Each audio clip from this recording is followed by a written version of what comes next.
How to get bank statement on CommBank app. So hello guys, this is Atticus back with another tutorial video, and in today's video I'll teach you guys how you can get your bank statement on your CommBank app account. So let's get started.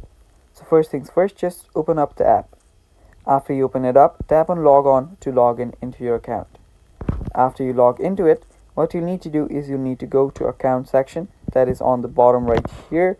So let me show you right here, and after you're there you will go to the account section. Now here you will need to choose your bank account.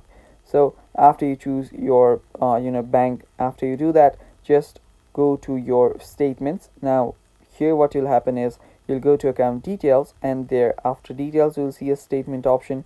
Tap on view statements, and you might have to type in your PIN, and after you type in your PIN you'll get the option to download your statements.